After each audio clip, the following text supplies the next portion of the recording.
जय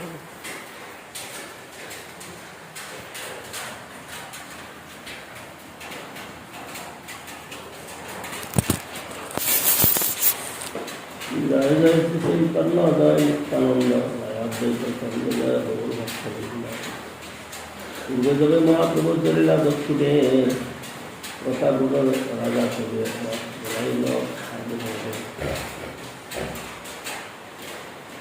बसে আসন নিল করি নমস্কারে মহাপ্রভুর বার্তা করে শিক্ষিত কারণে শুনিলাম তোমার ঘরে এক মহাশয় গৌর হইতে আইলা মহাকৃপা মহারাজ।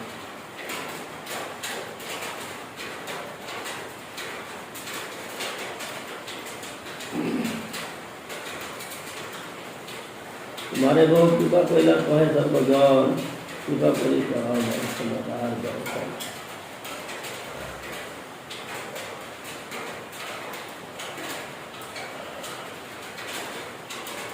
সপ্তাহে যে বেলা সাক্ষাৎ হয় তার দর্শন তোমার ঘটনা না হয়।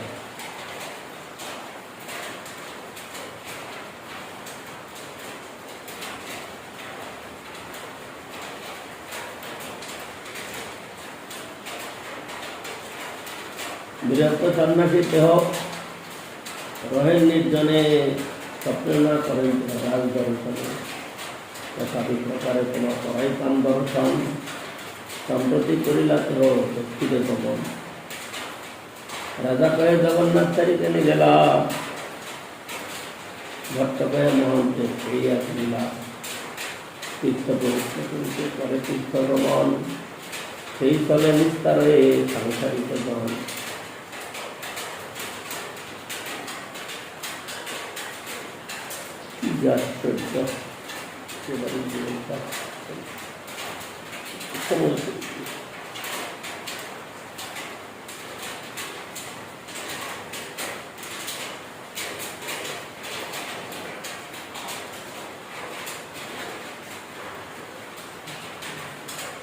भगवद्गीता भागवता स्थितिवता स्वामी प्रभो स्थिति पूर्वम की शिक्षानी शांतिक्षण भगवद्गीता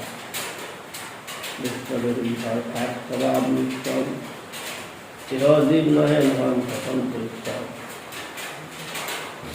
राजा कहे पारे तुम्हें जाइते जाने दिले पाए पड़ी धरे दत्त करी चलना राखिले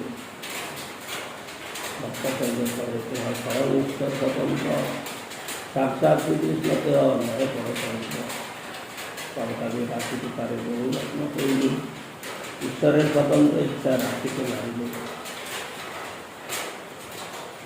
राजा कहे भट्ट तुम युद्ध शिरोमणि तुम्हें तारे कृष्ण कहो ताके सत्य मानी पुनरति हाकार कइले आगमन एक बार देखी करी सफल হয়। भक्तदर्द कहे ते आसुर अल्पकाले রইতে তারে স্থান কাহিয়ে দিলে।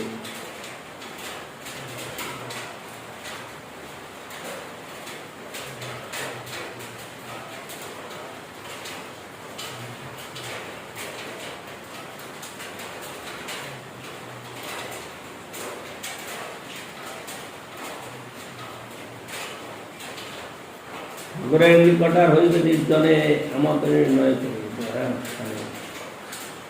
রাজা করে হইতে কাশী মিশ্রের ভবন ঠাকুরের নিকট হয় পরম নির্জন। এত প্রিয় রাজা পায় উৎকণ্ঠিত হইয়া ভট্টাচার্য কাশী মিশ্র কহিল আসিয়া। কাশী মিশ্র কহে আমি বড় ভাগ্যবান মোর গৃহে প্রভুপাদে সবে অবস্থান। এই মত পুরুষোত্তম বাসে যতজন প্রভুতে মিলিত সভা কল্পিত মন সর্বসন্ধ্যা যবে অত্যন্ত পারিল মহাপ্রভু দক্ষিণ হইতে সবই আসিল।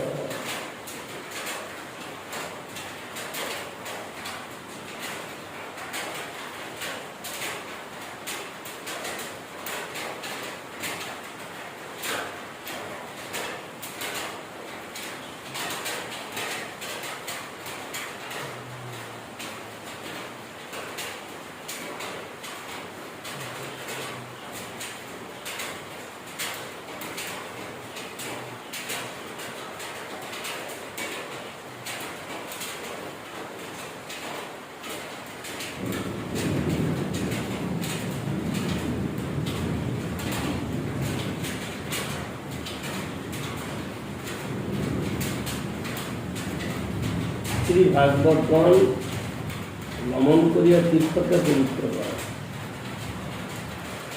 এবং তীর্থবাসী সাংসারিক জনগণকে সেই তীর্থগমন স্থলে উদ্ধার করে। ইহাই পরযোগ্য দুটি শুদ্ধ ভক্তের নিত্য স্বভাব। কিন্তু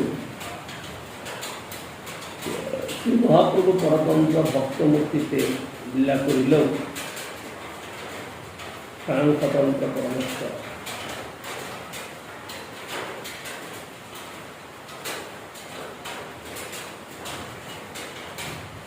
মহাজন বাক্যে বিশ্বাসেই রাজার ভক্তি উদয় হল। রাজা কয়ে, ভট্ট তুমি দিব্য শিরোমণি, তুমি তারে কৃষ্ণ গ্রহ, তাতে সত্য মানি। মহাজন বাক্য মানে ভট্টাচার্যের বাক্যে বিশ্বাস করেছে। এই বিশ্বাস করার জন্যই তার ভক্তি হয়েছে। আমাদেরও শুদ্ধ ভক্ত গুরুপাত্ম এবং তার অনুগত বিশেষজন, তাদের কথায় বিশ্বাস করাটাই আমাদের ভক্তি।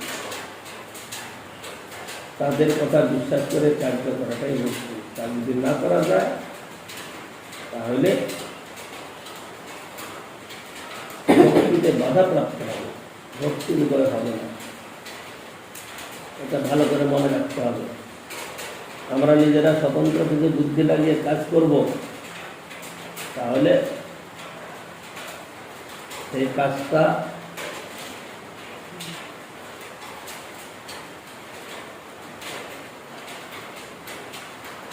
প্রায় সফল হবে না, বিফলই হবে।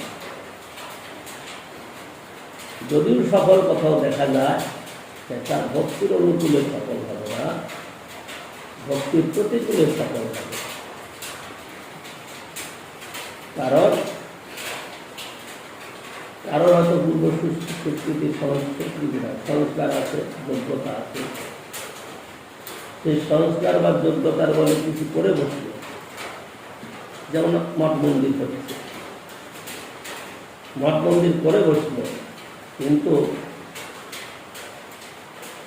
তার অধিকার, যোগ্যতা সমস্ত কিছু বিচার করে দেখলে পরে মহাজনের বাক্যে তার বিশ্বাস না থাকার জন্য তার নিজেরও ভক্তি উদয় হবে না, এবং তার যারা অনুগমন করবে তাদের ভক্তি উদয় হবে না। এঁকেছিল নাম বেশ মোটামুটি কলকাতা মাঠে দুই ভাই, একজনের হাত কাটা,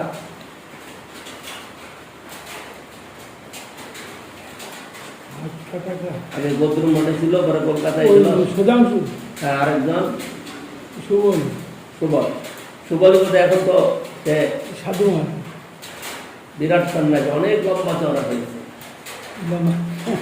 তাই না? বিশাল লম্বা চওড়া হয়েছে। একদিন শিয়ালদা স্টেশন থেকে বেরিয়ে আমি এই শ্যামবাজার যাওয়ার রাস্তা দিয়ে আসছি। ব্রিজটা পার হয়ে আরো কিছু এসছি, বোধহয় এসছি কিছু। ও তখন কোথা থেকে আসছে না আগে লক্ষ্য করে নেই, যখন সামনে পড়েছে তখন দেখছি ওর হাতে এক হাতে দণ্ড আছে। এসে আমার গলায় কাপড় দিয়েছে। কি ব্যাপার, তুমি সাধু মানুষ, যদি তোমার হাতে দণ্ড, তুমি এরকম কিছু কি ব্যাপার? কি বললো যে আমাকে এই করেছে, ওই করেছে, আমরা ওই করেছে, আমি তোমাকে তো কিছু করি না, এতে সেসব ভুলে যাবে। এখন দণ্ড নিয়ে তো সন্ন্যাসী হয়েছে, এখন তো সেগুলো মনে রাখতে আছে। একেবারে সেগুলো ধরল। এরা কি বুঝেছে? এবার নাকি মন্দির করেছে, ভট করেছে, অনেক লোকজন তার কাছে যাতায়াত করে। এরা কি শিখেছে, কি শিখবে?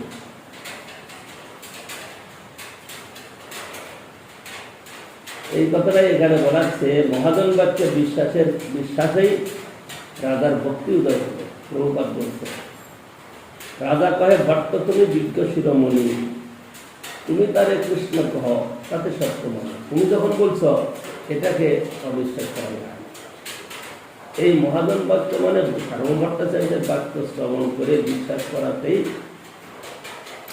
মহাপ্রভুর প্রতি তার ভক্তির উদয় করে। তো যদি তা না হয় তাহলে বাহ্যিক দেখা যাবে ভক্তি, তাছাড়া ভক্তি। এই জনার্দন মহারাজ ছিলেন, জনার্দন মহারাজ বিভিন্ন অনুষ্ঠান করেন, সেখানে অনেক সন্ন্যাসীদের ডাকেন। একবার ওই রানাঘাটের শ্যামল বাবুর বাড়িতে একটা বড় রকমের অনুষ্ঠান হয়, সেখানে অনেক সাধুদের দেখেছে, বড় এত বড় লম্বা চড়া মঞ্চ করেছে।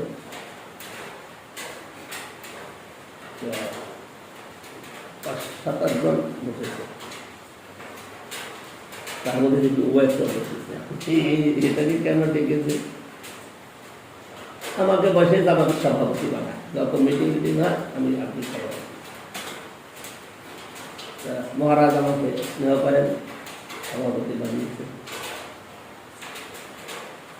তো মহারাজ বললেন যে আমি আপনার কি বলে আপনার সহায়তায় আমি করে দিই, কি বলে ওটাকে, কি বলে অঙ্কা, মানে কে পাঠ করবে কি করে আমি সেটা করবো, পরিচালনা করি।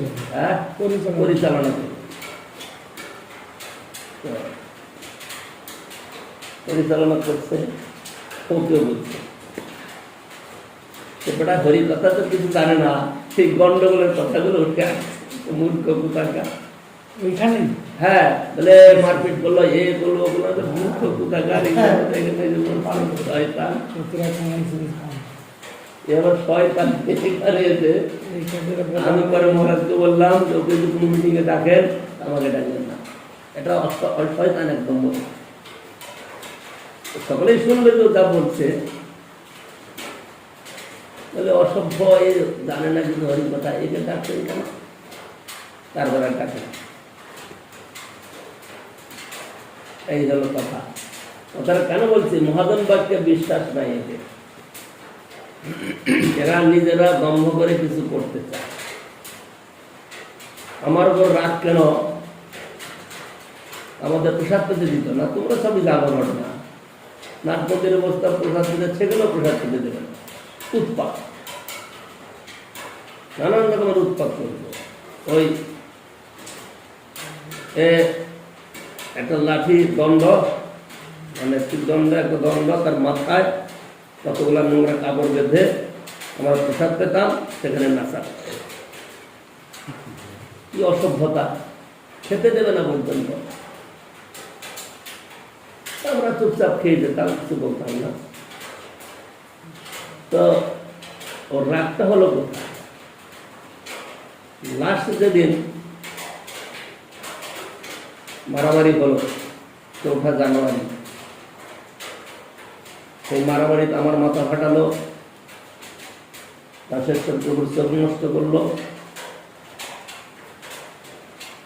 তো করে পাড়ার লোক জুটলো, পরে জুটে ওদেরকে মারপিট করতে সব বের করছে, একটা বাবু।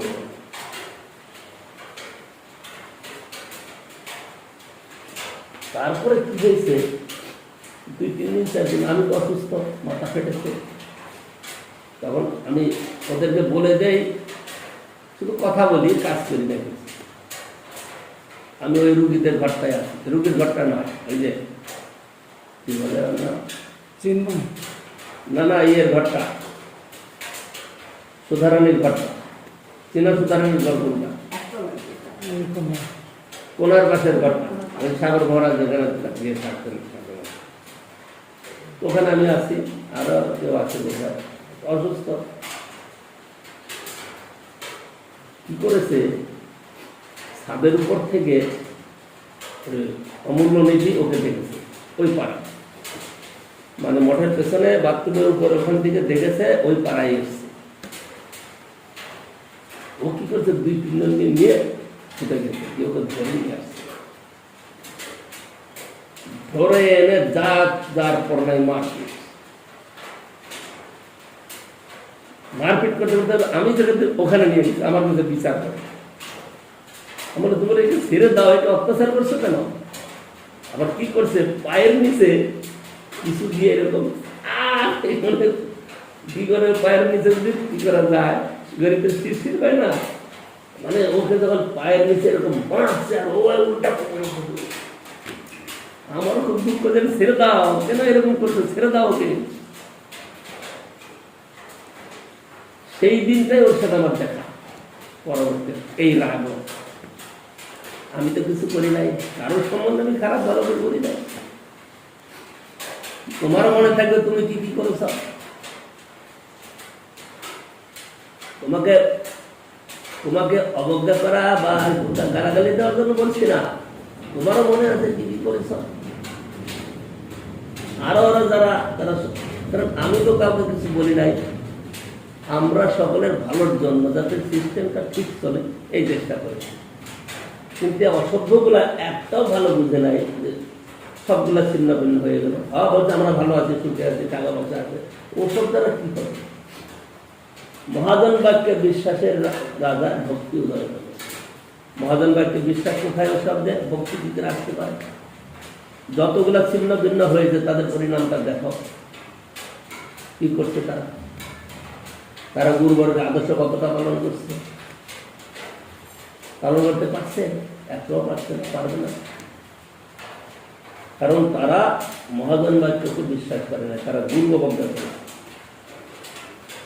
এক অরুলমী মহারাজ আর ভাগবত মহারাজ। আরে অরুলমী মহারাজ তিনি গুরু, আচার্যপাদ তাকে গুরু বলে মেনেছেন, তার জয়গান করেছেন, অতদিন পর্যন্ত তার সঙ্গে থেকেছেন, আর তোমরা তাকে অবজ্ঞা করে দিচ্ছ। ভক্তি কি করে আসতে পারে? ওই দলের মধ্যে গুরু মহারাজ যত লোক তাকে আউট করো, তারাই এক নম্বরের শত্রু।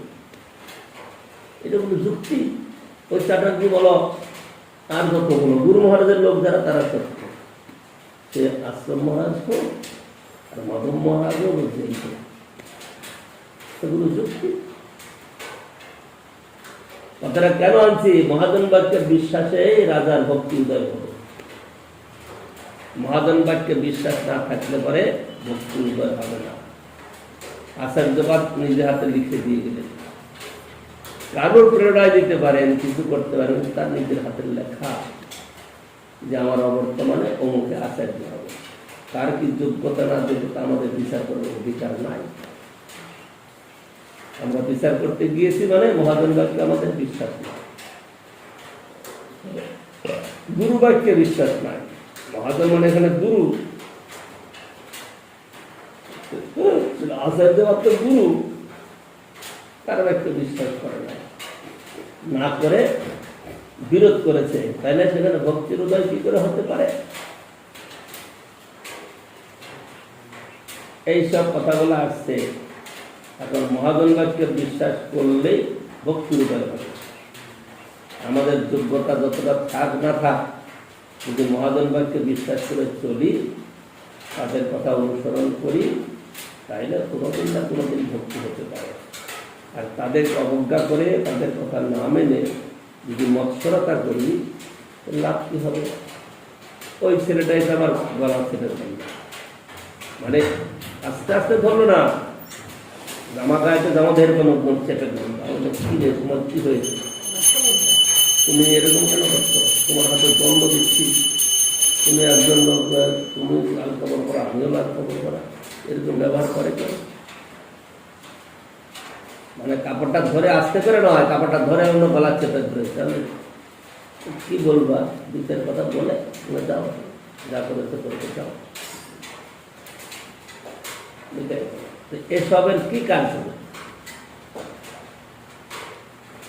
ওইখানে হরি কথা বলতে দিয়েছে, হরি কথা কি জানে? এরা আবার গুরু। ভগবান সম্বন্ধে, ভক্ত সম্বন্ধে, শাস্ত্র সম্বন্ধে একটা কথাও বলতে পারলো না।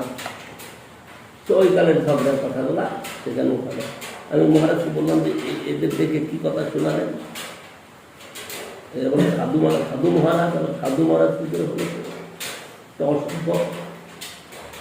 আমি চিরদিন দেবো সন্ন্যাসী হলে কি সাধু?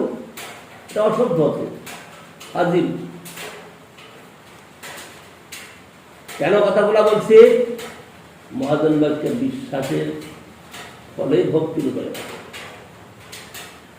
মহাজনের কথা যদি বিশ্বাস না থাকে তাহলে ভক্তি আসবে না। মনে রাখতে হবে সর্বদা আমাদের এই যে গর্ব, অভিমান, অহমিকা, দম্ভ, নিজের গৌরব অনুভবের দ্বারা কোনোদিনই ভক্তির দিকে যাওয়া যেতে পারে না। অনেক কিছু আর কিছু করা যেতে পারে, বড় বড় মন্দির বানানো যেতে পারে, বড় বড় সভা সমিতি করা যেতে পারে, অনেক লোকের মান মর্যাদা প্রতিষ্ঠা লাভ করা যেতে পারে, কিন্তু ভক্তি যে অনুভব, ভক্তি যে কথা, সেটা কোথা থেকে আসে? সেটাকে মুখের কথা নাকি যে আমরা কিছু পেয়ে গেল, আমার ভক্তি হয়ে গেল, লোকের কাছে শুনে গেলাম, লোক অনেক কথা শুনলো, আমাকে শ্রদ্ধা করলো, আমাকে প্রণাম করলো, প্রণামী দিল, জয় দিল, কি হবে? এসবের দ্বারা কোনো লাভ হওয়ার নাই। যদি মহাজন বাক্যে বিশ্বাস থাকে, গুরুর আজ্ঞাহী অবিচারণীয়, গুরুর আজ্ঞা বিচার করতে যায়। গুরু কি বলছেন? এই সেবা করা, এই সেবা করতে গিয়ে আমি পারবো, এতটা পরিশ্রম করা আমার পক্ষে সম্ভব, শুধু আমাকেই বলে, এইরকম বিচার করলে গুরুদেব বলেছেন সেবা করা। এখন মহাজন বাক্য যদি আমার দৃঢ়তা না থাকে, বিশ্বাস না থাকে, লাভ করবে। হয়তো দেখা যায় অনেক কষ্টের মধ্যে ফেলে আমাকে একটা বড় সুযোগ দিচ্ছে, একটা বড় সুযোগ দিচ্ছে। গোস্বামীপাদ যখন প্রকট ছিলেন, আমি ছিলাম পাটনা সজ্জন মহারাজের কাছে। কলকাতায় আসলে পরে আমাকে বলতেন আমার টাকা দাও, কোথা থেকে টাকা দেবো, আমি তো গোস্বামী পরিবারের কোথায় চাই। কি হলো? কিছু পেয়েছে?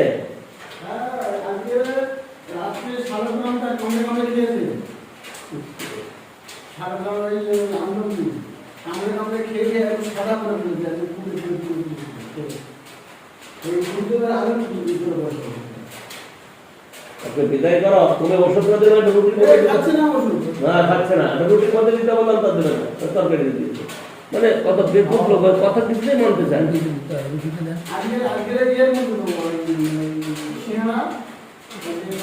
সিঙ্গারা মানে কি? রুটির মধ্যে দাও, একটা রুটির মধ্যে দিয়ে এরকম দিয়ে ওখানে রেখে দাও।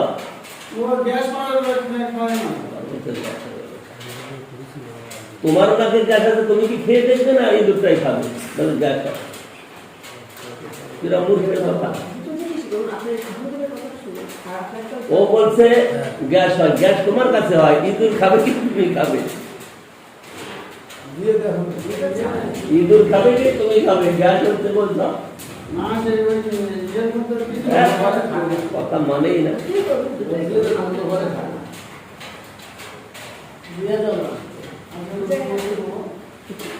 রুটির মধ্যে দিয়ে ওকে চারদিকে, রুটির চারিদিকে দাও, মাঝখানে একটু দাও, চারদিকে দাও, অল্প, বেশি বড় রুটি দেবে না, 2-3 ঘন্টা দাও। গ্যাস হয়, গ্যাসটা কি ইঁদুরের কাছে হয় না তোমার কাছে? তুমি কি খাবে না ইঁদুর খাবে? যদি তুমি খাও তাহলে গ্যাস, ইঁদুর খেলে গ্যাস হবে না। আরেক কাজ করতে পারো, এই যে বড়া হয়, পাকোড়া বড়া, তার মধ্যেও লাগিয়ে দিতে পারো, বা লুচি পুরি তার মধ্যে দিতে পারো, ওগুলা খাবে বেশ।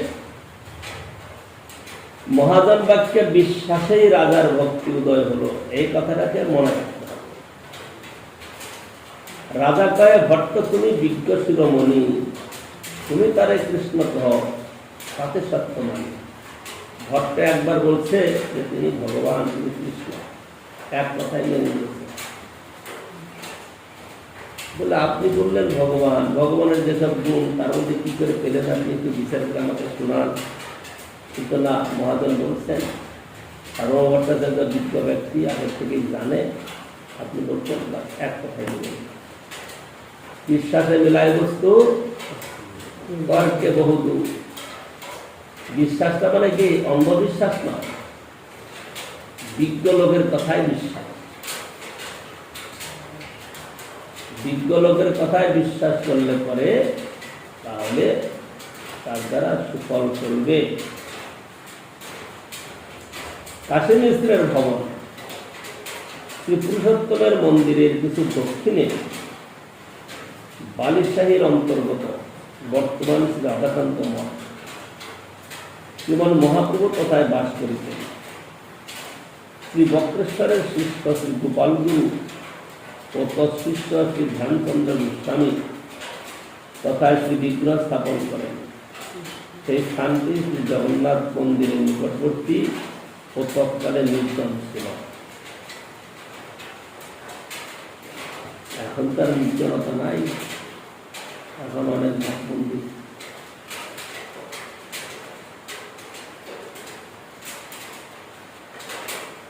স্বয়ং ভগবান শ্রীমান মহাপ্রভুকে সব দাসাভিমানী জীব মাত্রেই প্রভুপাদ বলিয়া অভিহিত করেন।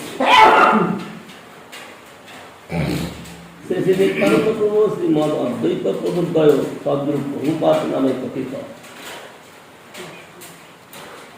কেননা সকলেই বিষয় বিগ্রহ বিষ্ণু তত্ত্ব এবং বিষ্ণু জীবের নিত্য প্রভু।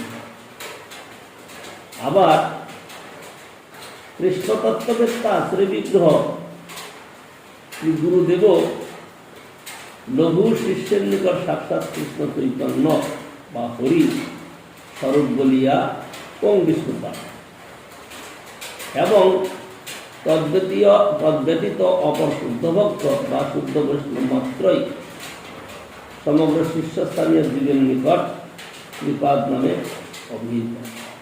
কিন্তু গুরুদেব বৈষ্ণব এবং তাদের অঙ্গীকৃত শিষ্য প্রত্যেকের নিকট পূজ্য দোতক প্রভু শব্দ বাচ্য।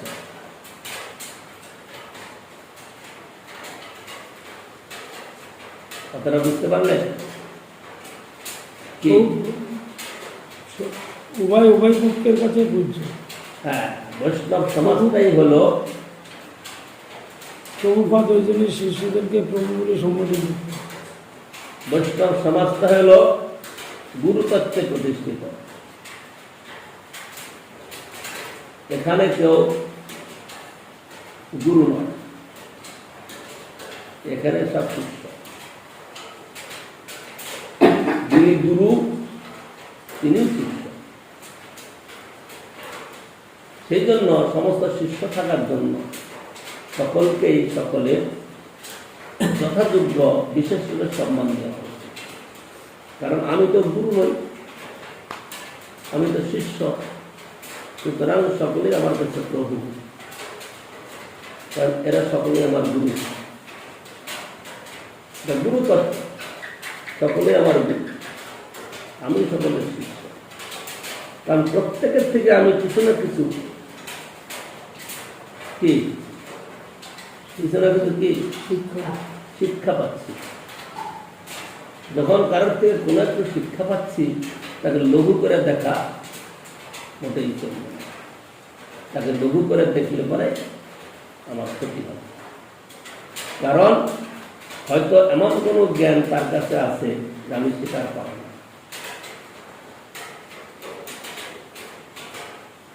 যদি আমি সম্মান দেই তাহলে কথা চলে তিনি তখন হয়তো বলবেন আমি সেই জ্ঞানটা লাভ করতে পারি। সেই জন্য বৈষ্ণব সমাজটা হলো গুরুতত্ত্বে প্রতিষ্ঠিত। এখানে সকলেই বৈষ্ণব, কিন্তু যিনি বৈষ্ণব তিনি বৈষ্ণব, আর সকলে গুরু। আমার কাছে সকলেই গুরু, কারণ তার থেকে আমার কিছু পাওয়ার আছে। তার থেকে আমার কিছু জ্ঞান নেওয়ার আছে, সেই জন্য সকলেই আমার গুরু। কিন্তু আমি শিষ্য। আমি শিষ্য মানে আমি যখন ভাবলাম এরা সকলেই আমার গুরু, বলতো আমি তাহলে গুরু, সিদ্ধান্তটা কি তাই হলো? আমি বৈষ্ণব, সকলেই গুরু। আমি মানে আমি মানে আমি আমি মানে সকলেই, সকলেই শিষ্য, যার কাছে আমি জ্ঞান পাবো তিনি গুরু। সুতরাং সকলেই আমার গুরু। প্রভুপাদ এই জ্ঞানটা বারবার দিয়েছেন, কখনো উপহারস্থলে দিয়েছেন, কখনো বা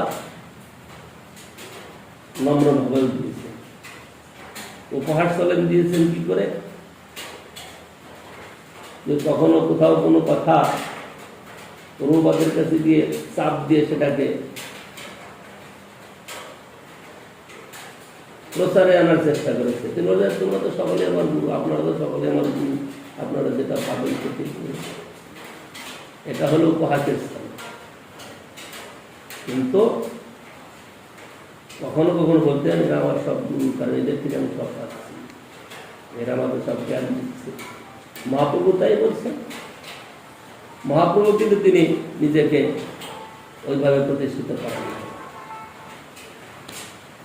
যখন বল্লভ ভট্টের কাছে কথা হলো, বল্লভ ভট্টের কাছে বলছেন যে আমি এদের সকলের থেকে জ্ঞান লাভ করে আমি পূর্ণ হয়েছি। অদ্বৈত আচার্য, রামানন্দ রায়, স্বরূপ দামোদর, সার্বভৌম ভট্টাচার্য, যারা বিজ্ঞ শিরোমণি, এদের থেকে আমি জ্ঞান পেয়েছি। তিনি তার থেকে জ্ঞান পেয়ে জ্ঞানী হয়েছে, তার কি জ্ঞান নাই? কিন্তু তিনি সকলকেই সম্মান দিচ্ছেন যে না, আমি এদের থেকে জ্ঞান লাভ করেছি। তো সেই জন্য আমাদের এখানে যে কথাগুলা, এই কথাগুলাকে খুব ভালোভাবে অনুধাবন করতে হবে, বুঝতে হবে যে আমরা কোথায় বাস করছি। সকলকে প্রভুপাদ বলা যায়, কারণ গুরু শিষ্যের কাছে তিনি ভগবত তুল্য। গুরু শিষ্যের কাছে ভগবত তুল্য। ভগবত তুল্য মানে সাক্ষাৎ ভগবান বললেও ভগবানকে যেমন পূজা করা হয় ঠিক একই রকম পূজা করতে হবে, গুরুকে একই রকম সম্মান দিতে হবে, কিন্তু একটা জায়গায় একটু কম হবে। কোন জায়গাটায়? সে ভগবানের সহ্য ভগবান। কোন জায়গাটায়? তুলসী চরণে দিয়ে পূজা করা যাবে না, আর সব করা যাবে, আর সব করতে হবে। তুলসী একমাত্র বিষ্ণু ভোক্তা। গুরুদেবের চরণে তুলসী না দিয়ে আর যত কিছু কৃষ্ণ পূজায় লাগে সব দেওয়া যাবে, কারণ তিনি সাক্ষাৎ ভগবান। সাক্ষাৎ হরিতেন সমস্ত শাস্ত্রই উক্তস্তথা ভাব্যতব সদিধি। তিনি সাক্ষাৎ হরি, সমস্ত শাস্ত্রে এই কথাই বলছে। আর সাধু বৈষ্ণবগণ সৎ মানে সাধুরা এইভাবেই ভাবনা করে। ভাবনা করার পরেও বলছেন কি তারপর প্রিয়গতস্য কিন্তু প্রভোর্য প্রিয়গতস্য, কিন্তু তিনি প্রভুর প্রিয়। এই জায়গাটা একটু কম, সাক্ষাৎ ভগবান কিন্তু তিনি তার প্রিয়। ওই বললে এক সেবক বিগ্রহ আর এক সেব্য বিগ্রহ।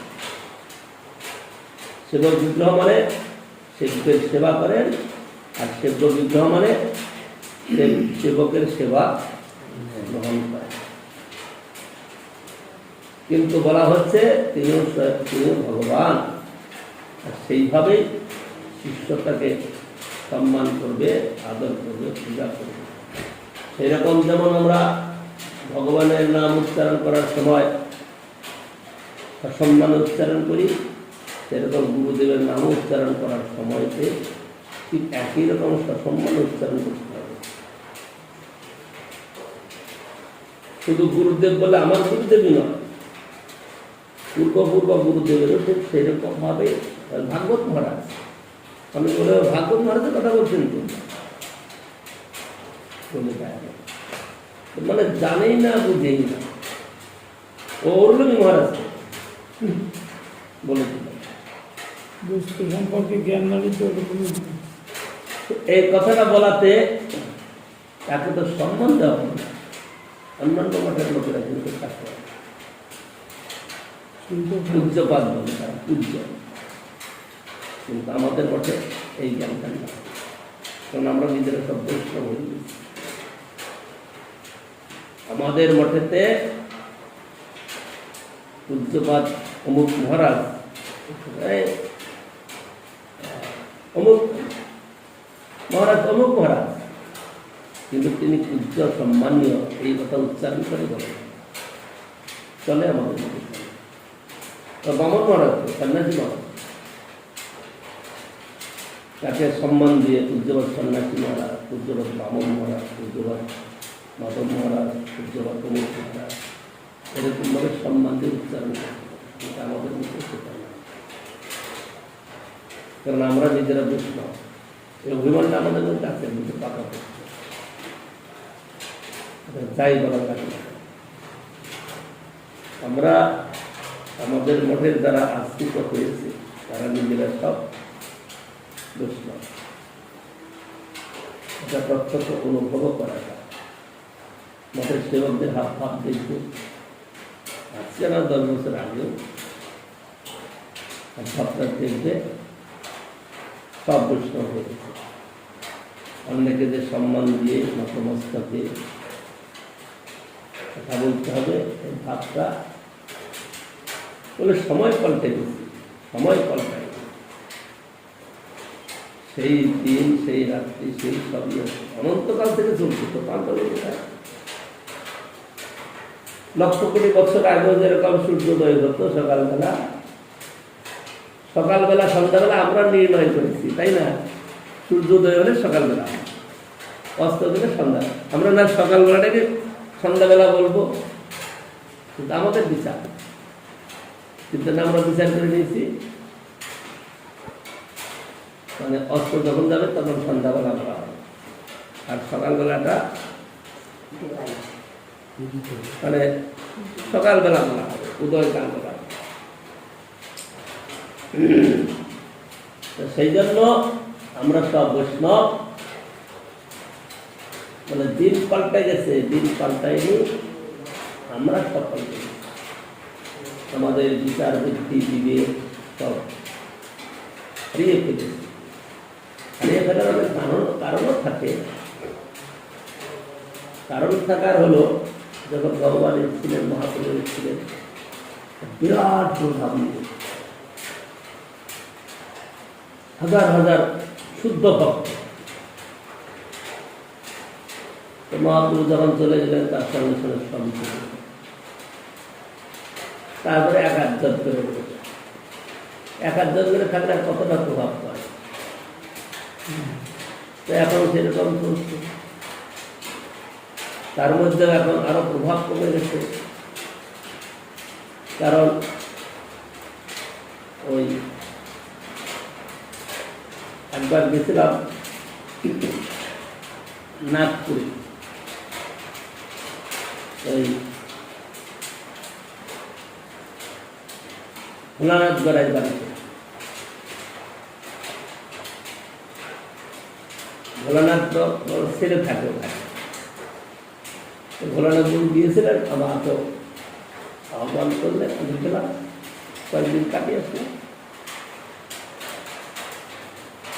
কাটাতে গিয়ে ভোলানাথ বাবুর ছেলের বোর সঙ্গে আর ভোলানাথ বাবুর স্ত্রী শাশুড়ির সঙ্গে মিলে না।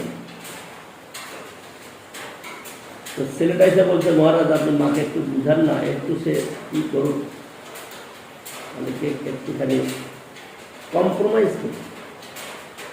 তাহলে কি কম্প্রোমাইজ?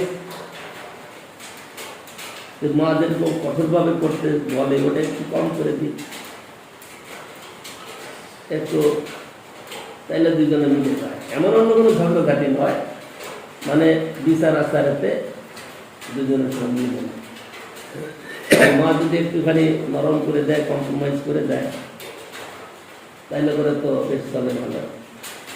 মা কি বলে, বলে বাথরুমে গেলে পরে জল খরচ করতে হবে, এটা প্রস্তাব করে জল নেবে না, এইটা পায়খানা করে কাপড় পাল্টাতে কোমর ধুইতে হবে, এটা করবে না। মানে এইসব কথা আমি বললাম যে ঠিক আছে, আজকে মা আপনাকে 50% কম করে দিলে আপনার স্ত্রীও 50% এগিয়ে নিবে, ঠিক আছে? আপনার ছেলে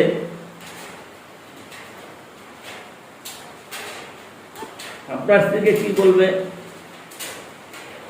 কারণ আপনার মা যেটা শিখে নিল একটু কঠোর শাশুড়ির থেকে, সেটা সে পালন করার চেষ্টা করবে। পরের জেনারেশন যখন আসবে তারা বলবে আর একটু কম্প্রোমাইজ করুন। কম্প্রোমাইজ করতে করতে থাকবে কি?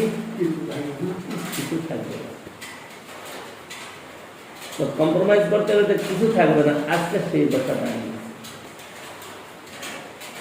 এর মধ্যে বেশি আছে জরি মাত্র, হাজারো লাগবে। আর মহাপ্রভু যখন এসেছিলেন ওই রকম শুদ্ধ তাদের অসীম ক্ষমতা, প্রত্যেকের ক্ষমতা, তারা সমস্ত প্রয়োগ ক্ষমতা প্রয়োগ করছে। এখন একজন ক্ষমতা প্রয়োগ করতে পারে, ক্ষমতা কি প্রয়োগ করে? ওই দণ্ড হাতে গলায় পড়ে, এই ক্ষমতা প্রয়োগ হচ্ছে সর্বদা। হাত জোর করে নম্র হয়ে সুনিশ্চিত হয়ে যে ক্ষমতা প্রয়োগ, সেই ক্ষমতা প্রয়োগ আসতে না। কিছু কথা হলে বলে আমি কি তোমার কাছে কম নাকি, আমার কম আছে, আমার মনে হচ্ছে পয়সা পাতি নাই, খাবার পাবো না কোথাও, এরকম তোমার এখানে থাকতে হবে। আরে বড় কেউ যদি বলে সেটা শিক্ষার জন্য করছে, তুমি শিখো, সংশোধন করো। ওই যে বাণী বললাম, 3 জন বলছিলাম, বাণী বলছে আপনি কি মনে করেছেন, আমার কি আর কোনো কোথাও জায়গা নাই, কোনো কোথাও থাকার জায়গা নাই, আমার এখানেই থাকতে হবে, আমার আপনার কাছে থাকতে হবে। বলে তোমার বুদ্ধি যা আছে তুমি তাই তো বলবে, আমি কি বলেছি সেসব কথা? তোমার বুদ্ধি যতটা আছে তুমি ততটাই তাকে শোনাবে, এই জিনিস শোনাবে কি করে? তোমার বুদ্ধিতে কিছু নাই। এই হলো পরিস্থিতি। এখন কি বলছেন এখানে? এই কথাগুলা নিয়ে আসলো। কিন্তু গুরুদেব ও বৈষ্ণব এবং তাদের অঙ্গীকৃত শিষ্য প্রত্যেকেই প্রত্যেকের নিকট পূজ্য দূত, প্রভু শব্দবাক্য। এই সৎ সিদ্ধান্তের প্রচুর ব্যবহার ভাগবত, চরিতামৃত, চৈতন্য ভাগবত আদি প্রামাণিক গ্রন্থে ও শুদ্ধ ভক্ত সম্প্রদায়ের দৃষ্ট হয়। প্রাকৃত সহজে অবৈষ্ণব কোন কোন বংশ গোস্বামী ব্রুব ও তাহাদের মূর্খ বঞ্চিত শিষ্যগণের মধ্যে মুখে বৈষ্ণব দাসানুদাস, বৈষ্ণব দাস আভাস প্রভৃতি শব্দের ব্যবহার দ্বারা দৈন্যের ছলনা বা কপটতা দেখা গেলেও প্রকৃতপক্ষে তাহাদের অন্তরে বিষ্ণু বিরোধ বলে প্রভুপাদ শব্দটিকে সূক্ষ্ম সম্বন্ধী ও আপনা দিগেরই একায়ত্ত বলিয়া ধারণা। বুঝতে পারলে কথাটা? মানে কোন কোন গোসাই, গোসাই বলতে গোস্বামী ব্রুব, গোসাই ব্রুব মানে নিকৃষ্টার্থে ব্যবহৃত। ব্রুব বলতে বোঝায় কি সে সেই স্তরের নয়, নিকৃষ্ট। গোস্বামী, গোস্বামী শব্দটা মানে উচ্চ স্তরের কথা, কিন্তু গোস্বামী ব্রুব মানে নিম্ন স্তরের। কিন্তু নামটা গোস্বামী, তাকে তার নিম্ন স্তরের কথা প্রকাশ করার জন্য ধ্রুব বলা হবে। গোস্বামী ধ্রুব ও তাদের মূর্খ বঞ্চিত শিষ্য। মুখে তারা বৈষ্ণব দাস অনুযায়ী বলে, বৈষ্ণব দাস আবার বলে, লেখবার সময় তাই করে, কিন্তু বাস্তবিক পক্ষে তাদের একটা কপটতা। বৈষ্ণবের দাস হওয়া, বৈষ্ণব দাস অনুভব করা মুখের কথা, এই সাধারণ কথা। বৈষ্ণবের দাস অনুভব করা, তাতে বলছেন কি ছলনা বা কপটতায় দেখা গেলেও প্রকৃতপক্ষে তাদের অন্তরে বিষ্ণু বিরোধমূলে প্রভুপাদ শব্দটিকে শুক্র সম্বন্ধী বা আপনাদিগেরই একায়ত্ত বলে ধারণা। তারা মনে করে আমাদের বংশ পরম্পরা এটা প্রাপ্ত প্রভুপাদ।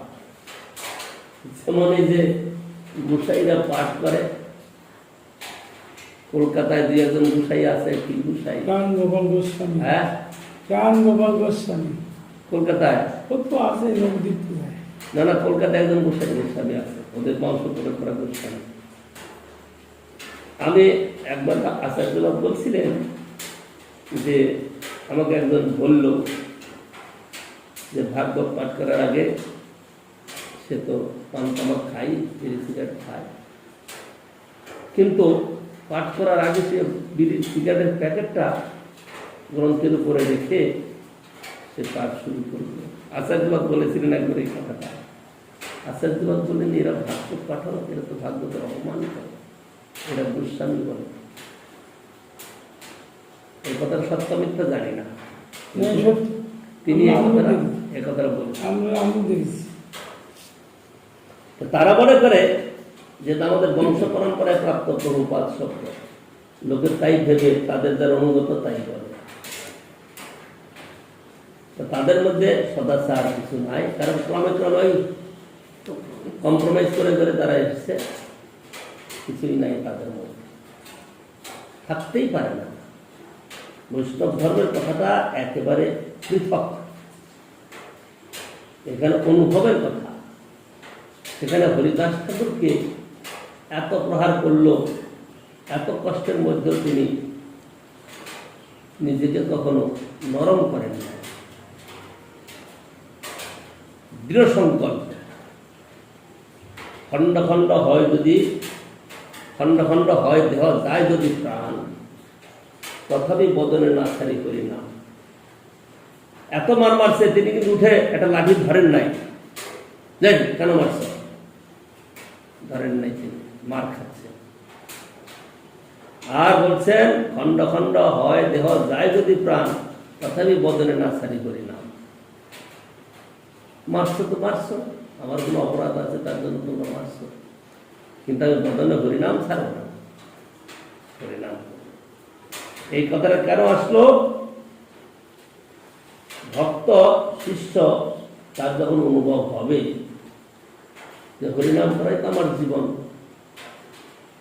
সুখে থাকি বা দুঃখে থাকি, আজকে কষ্ট করছি, এরা এটা হরিনাম না করলে যখন যদি ছেড়ে দেয় তাহলে তাই হোক, এটা কমসে কম বাঁচি তো প্রাণে, তাহলে পরীক্ষায় ফেল হয়ে গেল, তাইলে পরীক্ষায় ফেল। যত কষ্ট আসুক, যত দুঃখ আসুক, সে দুঃখের কষ্টের মধ্যেও আমাকে গুরু সেবা চালিয়ে যেতে হবে। শুধু হরিনাম করাটা হরিনাম নয়, হরিনাম করা হতো গুরু রাঙ্গের গুরু বৈষ্ণবের সেবার মধ্যে নিজেকে রাখা। যা আসুক না কেন, যত রকমের কষ্ট আসুক না কেন, গুরু বৈষ্ণবের সেবার মধ্যে আছি। আমি যখন পাটনাতে যাই 1985 সালে, সেখানে দুইটা গ্রুপ, একটা আমার গ্রুপ আর একটা অন্য গ্রুপ। অন্য গ্রুপের প্রভাব খুব বেশি, কারণ তারা পুরানো, চাঁদা কালেকশন করে, চাঁদা দেবে, আর সব লোক তাদের ভক্তরা এসে কখনো প্রণামী দিলে তাদের হাতে দেবে, আমার হাতে দেবে কেন? মঠের সেবা আদি যা কিছু সব তাদের হাতে, আমি শুনলাম, আমার কাছে কেউ আসেন না, দেখাও করে না, আশেপাশের 2-4 জন যারা যারা বুঝেছে যে আমি ইনচার্জ হয়ে এসেছি, আমার এই প্রভাব। ওখানে একজন ইঞ্জিনিয়ার বাবু ছিলেন, চৌধুরী বাবু, ইঞ্জিনিয়ার বাবু চৌধুরী, রায়চৌধুরী, পুরো নামটা মনে নাই, রায়চৌধুরী বাবু। তিনি এসে আমাকে খুব সাপোর্ট করেছেন। তিনি বলছেন, একটা কথা বলছেন, বলে আপনার পাওয়ার আছে বলেই তো আপনাকে সব বিরোধ করে, পাওয়ার না থাকলে কে বিরোধ করে? সুতরাং আপনি ভয় পাবেন না, আপনার পাওয়ার আছে বলেই তো আপনাকে বিরোধ করছে। দৃষ্টান্ত রাজীব গান্ধী যখন প্রধানমন্ত্রী ছিলেন, সমস্ত পার্টি তার পেছনে লাগতো, আর যখন প্রধানমন্ত্রী নেয় তার নামও কেউ নেয় না। সেই জন্য আপনি নিশ্চয় থাকুন, আপনি আপনার নিজের ক্ষমতা রাখুন, আপনি ইচ্ছা দেখেন না, আপনি আপনার কাজ করবেন। সে ভদ্রলোক আমার খুব সাহস দিল। সেখানে থাকা সহজ কথা নাকি? যেদিন ঋষিকেশ মহারাজ আমাকে চার্জ দিলেন, ঋষিকেশ মহারাজ বললেন, ঘুরে ঘুরে দেখো চারদিকে কে কি করছে। মহারাজ যে ঘরে থাকতেন সেই ঘরে টাকা গুনছে, মানে অনেক টাকা, বলে এতগুলো টাকা, মানে একটা চুরি ভরা টাকা গুনছে। আমি এদিকে ঘুরতে ঘুরতে গিয়ে দেখলাম ওরা টাকা গুনছে। আমি বেশি সময় দাঁড়ালাম না, চলে গেলাম। তো যখন ওরা হিসাব দিল, 1600 টাকা দিল। আমি মহারাজকে বললাম, তো ওদের তো অনেক টাকা ছিল। বলে চিন্তা করবেন, ছেড়ে দাও। 1600 টাকা দিল হিসাব করে, সেই হিসাবে 1600 টাকা দিল, আর ঘরে টানা যা ছিল সব দিল। 1600 টাকা চার্জ পেয়ে পরের দিনই তো খরচ শুরু হয়ে গেল। ওখানে মীরা ব্যানার্জি বলে একজন ভদ্রমহিলা ছিলেন, তিনি আমাকে খুব সাহায্য করেছেন। মীরা ব্যানার্জি বলতেন, আপনি ভয় পাবেন না, মহাপুরুষ সেবা মহাপুরুষ চালিয়ে দেবে, দেখুন কোনো অসুবিধা হবে না। আমি চার দিলাম জানুয়ারি মাসে, দোলযাত্রা উৎসব মার্চে। আমি বোধ হয় কোন জানুয়ারি, 26 জানুয়ারি না 27 জানুয়ারিতে চার্জ দিলাম। তার 1 মাস 2 মাস পরে উৎসব। আমি মীরা ব্যানার্জিকে বললাম, এর একটা পয়সা দিচ্ছে না, উৎসব দিবে। মহারাজ কোনো চিন্তা করবেন না, দেখবেন শব্দ দিতে। সে খুব সাহস দিত আমাকে, বলে মহাপ্রভুর চিন্তা, আপনি কোনো চিন্তা করবেন না, কোনো ভয় নেই, চিন্তা করবেন না। ওরা আবার ওদের লোক, ও ভদ্রমহিলা ওদের লোক, কিন্তু ভালো, এইসব দলাদলি ভালো না। ওরা পুরানো সব, কোনো চিন্তা করবে না, দেখুন সব করবে। বাস্তবে কি উৎসবের পরে দেখা গেল অনেক চাল ডাল উঠে গেল, আর কিনতে হলো না কিছু, পয়সাপাতি আমার হাতে কিছু আসলো, চলল। এই কথা নিয়ে আসলো। আচ্ছা, এইবার মনে করছে চলছে, ওরা চান্দা দেবে না। আমি মীরা ব্যানার্জিকে বললাম, 1 পয়সা চান্দা দেয় না, বলে আপনি চিন্তা করবেন না, সব চলবে। ওরা না দেয়, না দিল, চলবে তো, দিন তো চলছে, পরিবর্তন করছে, চলছে, চিন্তা করছে। ওরা পয়সা না দেয়, নাই দিল। ওই গীতা ছিল ওখানকার পাটনা, গীতা আমাকে মাঝে মাঝে সাহায্য করেছে, 2-5 হাজার 10,000 টাকা দিত তখনকার দিনে, যে আপনি চালান, পরে ফেরত দিতেন। যখনই অভাব পড়তো, পয়সা পাতি হাতে না পেলে ওকে বলতাম যে 2,000 টাকা দিই, তো এনে দিত। তো এইভাবে চলল। আমি আচার্যবাদকে একটা পত্র লিখলাম, এই অবস্থার মধ্যে কি করে চলতে পারে, না দেয় পয়সা, না সময় মতো সেবা করে, সব স্বাধীন, কিছুর মধ্যে নাই। এখন বিশেষ মহারাজ একজন, কোন মঠের একজন বিশেষ মহারাজ ইনচার্জ, যা ব্যবহারগুলো করেছে, এরা প্রণম্য সাধু, প্রণাম করে, দূরত দণ্ডবত ভকতি বিনোদে বেলা ভকত চরণ করি সার। তখনকার দিনের সাধু কি ব্যবহার, এটা তো সাধুর ব্যবহার করে যাচ্ছে। মানে পাগলেরা না কি, এতদিন মনে থেকে কি শিখলো? আচার্যবাদকে পত্র লিখলাম, সব ঘটনা লিখে আচার্যবাদ তার উত্তর আমাকে লিখলেন যে গুরু বৈষ্ণবগণ তোমাকে সেবার দায়িত্ব দিয়েছে, কি ভালো হবে মন্দ হবে সেটা তুমি বুঝবে। যদি ওরা তোমাকে সাহায্য করে ভালো, না সাহায্য করে ভালো, তোমার একাই করতে হবে, কারণ সেবার দায়িত্ব তোমাকে দিয়েছে। এত বল দিল আমাকে, আজও সেই বলে আমি চলি। একটা চিঠির বল আবার জীবনের সম্বল, একটা চিঠির বল, একটা লাইনের বল আমার জীবনের সম্বল। তো গুরু বৈষ্ণব তো তোমাকে সেবা দিয়েছে, তুমি অন্যের অপেক্ষা করবে কেন? তারা যদি তোমার সহযোগিতা করে ভালো, মনে করলে অনেক তোমার কিছু কাজ এগিয়ে দিল, আর না করলে তোমাকেই করতে হবে। এইটা হলে সেবার কথা। কিন্তু এত বড় কাজটা দিলে এতগুলো মাটি টানতে হবে, আমাকে দিল আর কাউকে দিল না, একজন সহযোগিতা দিলেও হতো না। তোমার সামর্থ্য যতটা পারা করতে থাকো না, হয়তো কেউ জুটে যেতেও পারে, না জুটতে পারে তুমি করো। এখানে আরণ্যের উপাখ্যানেরটা আসে। আরণ্যের উপাখ্যান জানো তো? আরণ্যের গুরু ছিলেন বোধ আয়ধ্যম্য ঋষি। বৃষ্টি হয়েছে, তো চাষ করেছে, তো বৃষ্টি হয়েছে, জল বয়ে যাচ্ছে। আরণ্যকে বললেন, এই তুমি যাও তো, জল আটকাও গিয়ে, ওখানে জল চলে যাচ্ছে সব। হ্যাঁ, তো আল বাঁধতে দিয়েছে, আল বেঁধে দাও যাতে জল না যায়। তো জলের স্রোত চলছে, মাটি কেটে দেয়, সঙ্গে সঙ্গে চলে যায়। অনেক চেষ্টা করলো, পারছে না, পরে সে নিজেই শুয়ে পড়লো। সেখানে শুয়ে পড়লো কি জল ঢুকে অনেক সময় চলে গেল। তো গুরুদেব খুঁজছে, ওকে পাঠালাম, কোথায় গেল সে, আরো অন্যান্য কাজ আছে করতে হবে। খুঁজতে খুঁজতে গিয়ে দেখে যে ও আলোর মধ্যে শুয়ে আছে। কি ব্যাপার, তুমি এখানে শুয়ে আছো? গুরুদেব কি করবো, আমি এরকম মাটি দিচ্ছিলাম, মাটি তো রুখলো না। পরে ভাবলাম যে আমি শুয়ে দেখি মাটি যদি রুখে যায়, জল ঢুকে যায়। তা তো জল ঢুকলো না, কিন্তু ওদের সেবার জন্য নিষ্ঠাটা দেখালো। গুরুদেবকে আশীর্বাদ করলো, তোমার যেই যে সেবা নিষ্ঠা জয়যুক্ত করছে। এক আশীর্বাদে সিদ্ধি, এক আশীর্বাদে সিদ্ধি। আমরা কি তা করব? আমাদের কি সে ভাবনা আছে? মোটেই না। যদি আমরা সেরকম ভাবনা নিয়ে কাটাতে পারি, তাহলে নিশ্চয়ই লাভ হবে, আমাদের সময় কেটে যাবে শুধু। সেই জন্য আমি একটা কথাই বলি যে সময় কেটে যাচ্ছে, তোমরা সময়টাকে কাজে লাগিয়ে দিও। এই কথাটা আমি বারবার বলি যে তোমরা যা কিছু করছো, যা কিছু করো, সময়টা তো কেটে যাবে। সময় কেটে যাচ্ছে, কিন্তু সময়ের অনুভবটা নিতে পারছে না, তার লাভটা কি হবে?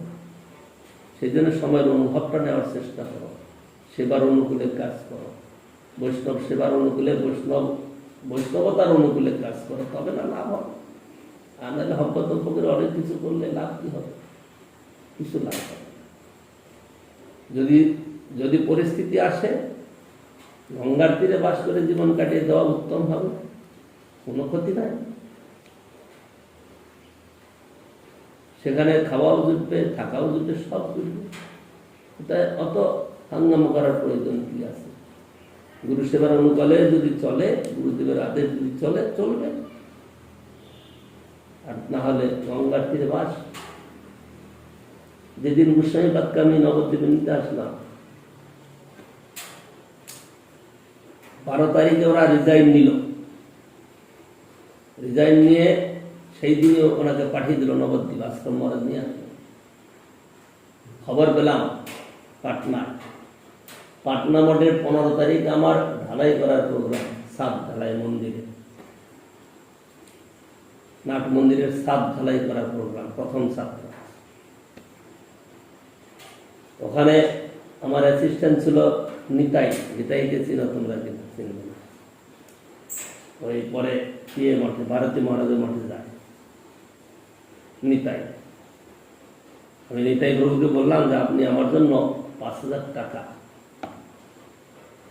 আর রাস্তার কিছু টাকা হাতে আমি রেখে দিন, আমি যখন উপরে কাজ হচ্ছে তো ওদের দেখাশোনা করছি, ঢালাই সব দেখাশোনা করছি, মেশিন চলছে, সব হচ্ছে। ঠিক ওই কাপড়ে ট্রেন ধরার মাত্র 15-20 মিনিট সময় আছে, ওইভাবে নিচে আসলাম। আগে বলে রেখেছিলাম যে আমার ধরে একটু খাবার কিছু তৈরি করে রাখবেন। 5,000 টাকার একটা বান্ডিল দিল, আমার ব্যাগটা দিল, আর কয়েকটা টাকা পকেটে দিল, চলে আসলো। সেই নোংরা কাপড় চোপড়, সেই নোংরা শরীর, চলে আসলাম কলকাতায়। মঠে গেলে পরে আর বেরোতে দেবে না, ঢুকতে দেবে না, বেরোতে দেবে না। যারা ঢুকেছে তাদের আর বেরোতে দেবে না, নতুন লোককে ঢুকতে দেবে না, তাই না? ছিল না? আমি চিন্তা করলাম যে এই পরিস্থিতিতে মঠে যদি আমাকে আটকে দেয় তাহলে তো আমি কাজ কিছু করতে পারবো না। আমি চিন্তা করতে করতে বের করলাম যে যেতে হবে হরিপ্রিয়াদির বাড়ি। কি করে যাই? হরিপ্রিয়াদির বাড়ি গঙ্গার ঘাটের থেকে অটো ধরলাম, ধরে শ্যামবাজার মোড়ে গেলাম, ওখান থেকে বাস ধরলাম, ধরে হরিপ্রিয়াদির বাড়ি গেলাম। হরিপ্রিয়াদির বাড়ির ওখানে যখন বাসে নেমেছি, হরিপ্রিয়াদি ওপারে গোপবন্ধুর সঙ্গে, বরানগরের থানাটা, থানার সামনে, আমি এবারে নেমেছি, উনি ওপারে। আমাকে দেখেই তাড়াতাড়ি চলে আসলো, নতুন কোনো খবর আছে। এসে আমাকে জানালো এই পরিস্থিতি। ওনার একজন জ্যোতিষী ছিল, রামকৃষ্ণ শাস্ত্রী, হ্যাঁ লেখটন। সে রামকৃষ্ণ শাস্ত্রী ওনাকে বলেছেন যে মহারাজকে তাড়াতাড়ি কলকাতায় নিয়ে আসুন, আমি লোকজন ব্যবস্থা করতে, কোর্ট কাছারি করতে হবে। এদিকে আমাদের তো রয়েছে কি নাম, করঞ্জাই। করঞ্জাইকে তো আমি দেখেছি কিনা চিনি না, করঞ্জাইকেও চিনি না, কিছু না। তো আমি আসলাম কলকাতা, সেই 12 বছর পরে আজকে হরিপ্রিয়াদির হাতের রান্না খেলাম। তা খেয়ে দিয়ে এখন কি চিন্তা করা যায়? আমাকে বললো যে আপনি পরের দিন 15 তারিখ তো গেল, 16 তারিখ গেল, সেদিন এদিক ওদিক ঘুরলাম, ওই রামকৃষ্ণ শাস্ত্রী ওখানে গেলাম, বলেন আপনি তারা নিয়ে আসুন তাড়াতাড়ি। 17 তারিখে সকালবেলায় ট্যাক্সি ভাড়া করে গেলাম, 900 টাকা ট্যাক্সি লাগলো যাতায়াতে। 900 টাকা ট্যাক্সি গিয়ে গেটে দাঁড়িয়েছে, আর মোটা হইচই করে গেছে, কে আসলো, আমি আসছি। যখনই গেটের ভিতরে ঢুকেছি, ডান পাশে আমরা যে ঘরে থাকতাম সেই ঘরে বসে পাততে রেখেছি। উনি বেরিয়ে আসলেন, এসে বললেন, কাঁদছে, দেখো আমাকে এরকম করলো, আমাকে রিজাইন সব বের করে দিল, আমি এখন কোথায় যাবো, কি করবো? তখন আমি যে কথাটা বলছিলাম সেই কথাটা বলার জন্য তোমাদের এতগুলো কথা বললাম। কি বললাম আমি? এবার যুদ্ধ করতে হবে, লড়াই করতে হবে। লড়াইতে জয় হলে রাজ্য ভোগ করব, আর যদি পরাজয় হয়ে যায় বৃন্দাবনে বাস। আমাদের হাতে দুইটাই ভালো, সেজন্য চিন্তার কারণ নেই। যদি জয় হয় রাজ্য ভোগ করবো, আর পরাজয় হয় তাহলে বৃন্দাবনে বাস, সেজন্য কোনো চিন্তার কারণ নেই। আমি আশ্রম মহারাজের ধন্যবাদ প্রণাম করে সঙ্গে সঙ্গে গোস্বামীপাদকে বললাম যে তৈরি হয়ে যাও, বেরিয়ে যাও। বাস বেরিয়ে আসলাম ট্যাক্সি দিয়ে। রাত্রিবেলায় করঞ্জাই এসছে, করঞ্জাই। সে কি খবর, কোথায় থেকে কি হয়েছে, ফোন বোধহয় আমি ওদের ফোন নাম্বার পেলাম। করঞ্জাই এসছে, রাত্রে তো বোম্বের সমস্ত কাজকর্ম সেরে কলকাতায় এসছে। সে করঞ্জাই আসলো, পুরো চিন্তা এবার আমি এসেছি। তারপরে গিয়ে 19 তারিখে থানায় ডায়েরি করা হলো। থানায় ডায়েরি করে কেউ কোর্টের কাগজপত্র সাজিয়ে 26 তারিখে কোর্টে কেস করা হলো। কেসে ইনজাংশন না হলে প্রেসিডেন্ট এই থাকবে, হয়ে গেল। সেই প্রেসিডেন্ট আজও আছে, আজও ছিলেন। যে ব্যক্তি সামনে থেকে কাজ করলো সে ব্যক্তির ভাগ্য নাই সেবা করা, সে আবার আমার পেয়ে গেল। এটাও তো ভগবানের লীলা। আউট না হলে এগুলো হতো না, নতুন লোকের সঙ্গে পরিচয় হতো না, তারা হয়তো হরিভক্তি করার সুযোগ পেত না, এটাও হতে পারে। আচ্ছা, গুসাইবাদের ছোট্ট একটা কথা, হয়তো তিনি কৃপা করেই সেই কথাটা বলেছেন। ওই কলকাতায় গেলেই বলতো টাকা দাও টাকা দাও, বলে আমি টাকা পাবো কোথায়, আমাকে সেবায় লাগান। বলে হ্যাঁ তুমি তাহলে আমার সঙ্গে চলো, বোম্বে চলো। জন্মাষ্টমীর পরে গিয়েছি, উনি তো কলকাতায়, বোম্বে যান বিয়ের সময়, কি বলে রাধা অষ্টমীর সময়, বলে আমার সঙ্গে বোম্বে চলো, বোম্বে তুমি পাঠ কীর্তন করবে। মানে পাঠ কীর্তন করতে পারি, কিন্তু লোক তো আমাকে পয়সা দেবে না, কারণ আপনি চান পয়সা, পয়সার জন্য আমাকে সেবার সুযোগে প্রচার করতে দিন, হরি কথা বলতে দিন। তো এরকম কথাবার্তা হতে হতে উনি কি একটা কথা প্রসঙ্গে রেগে গেলেন, না তুমি যদি পয়সা না দাও আমাদের কাজ হবে না, মানে রেগে গিয়ে ও এরা তাহলে আমাকে আপন বলে ভাবে না। ঠিক এই কথাটাই মনে করি, এরা তো আমাকে আপন ভাবে না, আপন ভাবে তো এই সুরে এই কথাটা আসতে পারে না। তোমরা তুমি টাকা না দিলে আমি মানে পৃথক তো নই কিছু, আমি টাকা দেবো, আমি প্রচার ওই কথা বলবো, যাবো কোথাও, আমি টাকা দেবো। আমি বললাম বাংলাদেশে যদি আমাকে পাঠান তাহলে আমি 2 লাখ টাকা দেবো বৎসরে, আর যদি লন্ডন পাঠান তাহলে 5 লক্ষ কেন আর অধিক টাকা দেবো। হ্যাঁ বলে তুমি অনেক কিছু করতে পারবে, করতে পারবে, এরকম বলে কথার করতে পাঠ করে কথাটা বলে দিল যে তুমি যে টাকা না তো আমাদের কাজ হবে না, মনে করছে যা আর এদের সঙ্গে থাকা যাবে না, এই একটুখানি কথা। তখনই মনে একটা ক্রিয়া হলো যে আর থাকা যাবে না। আমি নিচে এসে সঙ্গে সঙ্গে ইয়েকে কি বলে সজ্জন মহারাজকে ফোন করলাম যে আর আমি মিশনে থাকবো না, মিশনে আর থাকবো না। বলে এখনই আমি রিজাইন দিয়ে বলে এখন দেবেন না, কারণ আমার প্রোগ্রাম ছিল ইয়েতে যাওয়ার, কি বলে উত্তর ভারত, কেদারনাথ বদ্রীনাথ, বলো ঘুরে এসে তারপরে তাহলে আর এখন যেতে পারবে না, কারণ এখন রিজাইন দিয়ে এলে আপনার উপর অ্যাকশন নেবে কিছু। আমি কি করলাম, কলকাতা থেকে গেলাম নবদ্বীপে। নবদ্বীপে যে আশ্রম মহারাজকে বললাম যে আমি আর মিশনে থাকবো না, তাহলে তাই তুমি এক কাজ করো, মিশন যদি না থাকো একটা বৃন্দাবনে যাও, সেখানে একটা ঝুপড়ি ছোট একটা ঘরটর বানিয়ে থাকো। আমি মনে মনে ভাবলাম যে সেরকম অধিকার তো আমার নাই যে বৃন্দাবনে গিয়ে ছোটো করে ঘর বানিয়ে থাকবো। আমি তখন দেখা করলাম ইয়ের সঙ্গে, রাশেশ্বর প্রভুর সঙ্গে, কারণ রাশেশ্বর প্রভুর সঙ্গে আমার যোগাযোগ ছিল, ভালো বন্ধুত্ব ছিল। বলে আপনি জায়গা নবদ্বীপে কিনেন, আমি আপনাকে লোক ধরিয়ে দিচ্ছি, এই হরিষার কাছে নিয়ে আসে। হরিষার কাছে নিয়ে এসে বলে যে এ হোক আপনার জায়গা কিনে দেবে, এখানকার জায়গা দেখাশোনা করে সব কেনা বেচা করে কিনে। ঠিক আছে, আগে জায়গা দেখালো ভক্তিবিনোদ ঠাকুরের পশ্চিম দিকে একটা জায়গা, তারপরের দিনই না ব্যাস এই জায়গাটা হয়ে গেল। যেদিন আমি ঢুকি ওই রাস্তার নিচে ছিল অনেক নিচু জায়গা, 4-5 ফুট 6 ফুট নিচু ছিল রাস্তার থেকে। যখন নামি আমার বাঁ দিকে দুটো শিয়াল যাচ্ছে, এই এতটা দূর, বলে এই জায়গাটাই শিয়াল যাচ্ছে, যখন এই জায়গাটাই নেওয়ার সময় নানান রকম ফ্যাকরা, নিতে পারবো না। যে মালিক ছিল প্রভাস সরকার, মারা গেছে কয়েকদিন আগে, লোকটা একেবারে ধুরন্ধর, রেজিস্ট্রির সময়তে না আমি এই টাকায় দেবো না, আমাকে আরো টাকা দিতে হবে। হরিষা তো খুব গালাগালি করলো, বল মহারাজ কিছু টাকা দিতে হবে। কত? 5,000।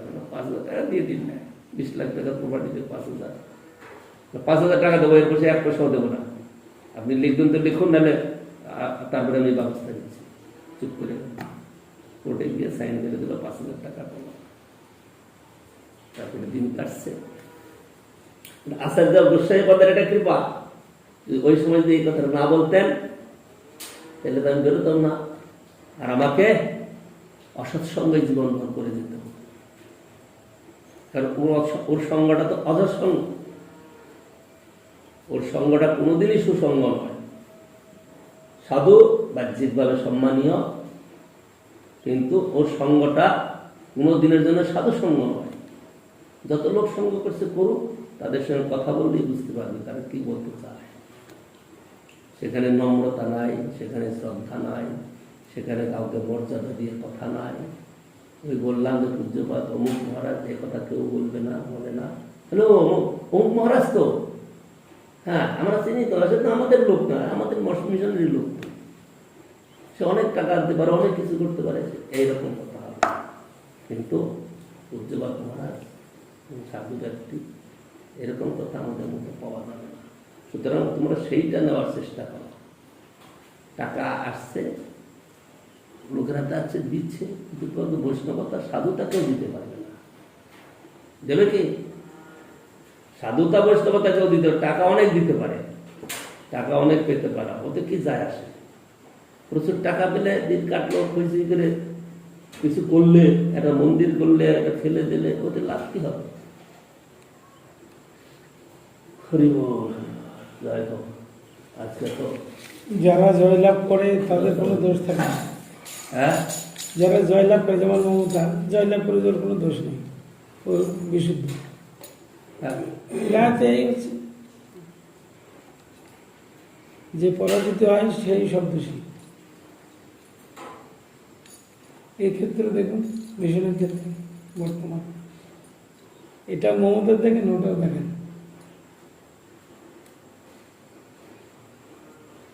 মমতার যেদিকে দেখেন, মমতা কোনো অন্যায় করেনি, কোনো চাল চুরি করেনি, কিছু না, সে সবই ভালো। জয়লাভ করলে সে ভালো। এটা হয়, এগুলো এটা সৃষ্টির থেকে হয়ে আসছে। হ্যাঁ,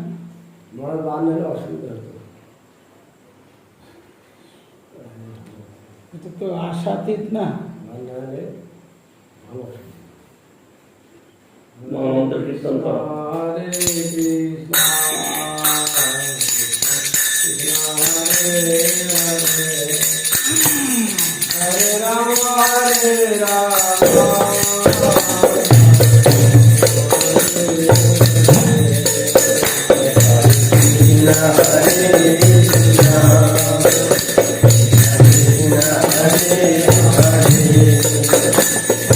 Hare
জয় শ্রী শ্রী গুরু বৈষ্ণব জয় হরে রাম সংকীর্তন মহাপ্রভু জয়